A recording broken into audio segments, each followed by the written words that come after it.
अस्सलाम वालेकुम। मैं हूं शानवाज बुखारी और आप देख रहे हैं मेरा यूट्यूब चैनल दी एपेक्स कोड। आज एक नए टॉपिक लेके आपके सामने हाजिर हुआ हूं। आज हम डिस्कस करेंगे फॉर्म ऑफ अपील, जो एक बहुत अहम सवाल है, क्योंकि तमाम केसेस इसी पे रिलाई करते हैं। अगर हमने गलत फॉर्म सेलेक्ट कर लिया है तो इसका मतलब वो हमारे आने वाले तमाम केस की प्रोसीडिंग पे वो असरअंदाज होते हैं। ये एक डिफ़िकल्ट मुश्किल काम है, क्योंकि हज़ारों की तादाद में केसेस होते हैं और उसमें उनके डिफरेंट फॉरम तश्कील पाते हैं। केस टू केस देखा जाता है, वेरी करता है। और एक अच्छा और समझदार वकील अपनी सर्च मेथड का पढ़ता है, वो तहकीक करता है, फिर से वो और प्राइमा फेशी केस देख के वो जज करता है कि आया ये इस केस पे किस फॉरम पे ये केस फाइल होगा। जबकि नॉर्मली अगर इसके बरक्स देखा जाए तो नॉर्मल वकील अपने ख्यालात से काम लेते जो है कि गलत है, क्योंकि 50% केस सही फॉरम पे अगर फाइल हो जाता है तो डिसाइड हो जाता है। और ये बहुत ज़रूरी है कोर्ट की समात को समझना केस फाइल करने से पहले। आइए चलते हैं, बढ़ते हैं इस वीडियो में, तो देखते हैं कौन से सूट किस जगह फाइल होते हैं। तो जिन लोगों ने अभी तक मेरा चैनल सब्सक्राइब नहीं, वो चैनल सब्सक्राइब कर लें और जुड़े रहें मेरे साथ और इन्फॉर्मेटिव वीडियोज़ के लिए। चलिए स्टार्ट करते हैं। Suit, criminal case, appeal, petition, application.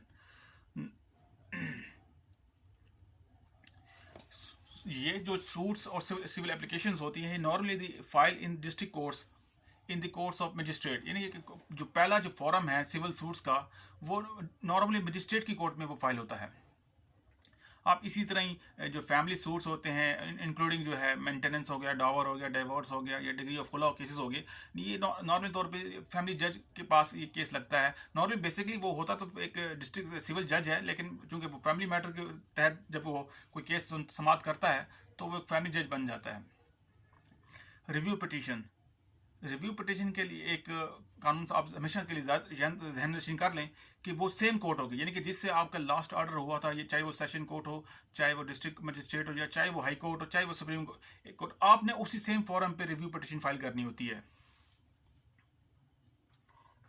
Criminal matters, basically जो तमाम चालान केसेस जो है ना, और वो जो इंस्टीट्यूट होते हैं वो पहले कोर्ट ऑफ मजिस्ट्रेट में होते हैं, और इसी तरह कंप्लेंट केसेस में कंप्लेंट मजिस्ट्रेट के पास इट्सल्फ पेश होता है और वो वहाँ अपनी रवायत बयान करता है। कंप्लेंट केसेस में ये ज़रूरी है कि वो मजिस्ट्रेट के सामने बंदा खुद पेश हो। अब forum of appeal in criminal और सिविल केसेस, ये जो फॉरम है सेशन जज और कोर्ट ऑफ सेशन में पेश होते हैं। ये अब रेंट एप्लीकेशंस होगी। रेंट परमिसेस एक्ट 2019 में ये कानून लागू हुआ था पूरे पंजाब में, और बाकी सूबों में भी उसी हिसाब से ये राज्य है। और रेंट ट्रिब्यूनल इसके जो है ना, हर डिस्ट्रिक्ट में होता है, किसी भी सूबे में रेंट डिस्ट्रीब्यूट रेंट जो कंट्रोलर होता है, जो रेंट के मामला को देखता है, यानी कि घरेलू जो है घर वगैरह जो लोग किराए पे लेते हैं, तो उस सिलसिले में ये तमाम जो केसेस हैं वो रेंट ट्रिब्यूनल में फाइल किए जाते हैं। अब एक सवाल जो मुझे अक्सर लोग मुझसे पूछते हैं कि यूनिवर्सिटियों का फॉरम क्या है।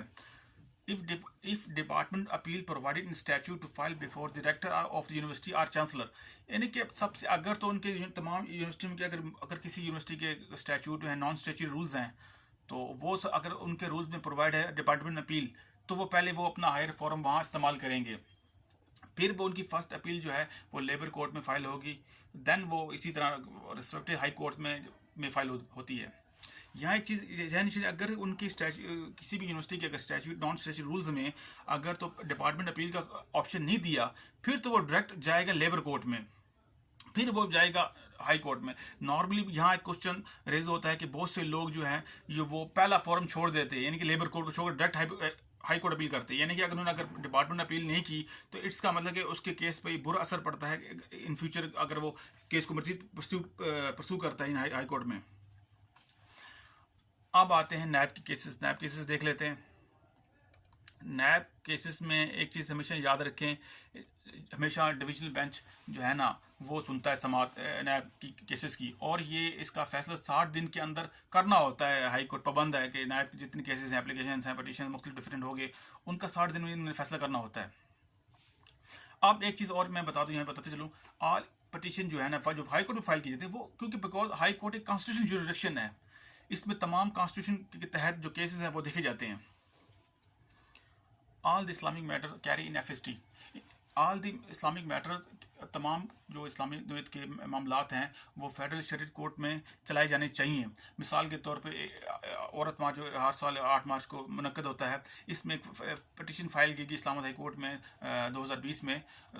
तो इस्लामाबाद हाई कोर्ट ने इसको इस बुनियाद पर रिजेक्ट किया कि हाई कोर्ट कॉन्स्टिट्यूशन जुरिडिक्शन है, इसको इस्लामी मामलात का सुनने का इख्तियार नहीं है एज़ कम्पेयर टू, क्योंकि जब अगर आपके पास फॉरम मौजूद है, या तो अगर फेडरल शरीयत कोर्ट ना होती तो फिर तो आइन के तहत या कि इस्लामी इंजेक्शन के तहत ये हाई कोर्ट समाअत सुन सकता है इसकी, लेकिन अब ऐसा नहीं है।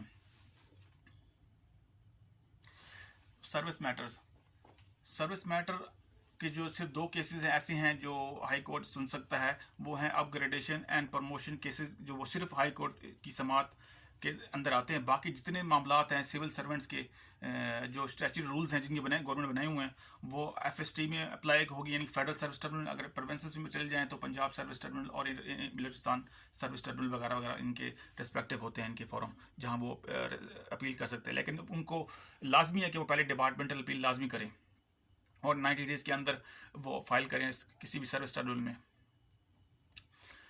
Employ of police department, public servant होते हैं पुलिस डिपार्टमेंट, इनका भी फॉरम जो है हाई कोर्ट लगता है। जो भी मुतलका, अगर फेडरल में है तो इस्लामाबाद हाई कोर्ट, अगर प्रोविंस में है तो लाहौर हाई कोर्ट, और डिफरेंट सूबों में जो बेंचेस तश्कील दी जाते हैं वक्त टाइम टू टाइम, वो इनकी समाअत सुनता है।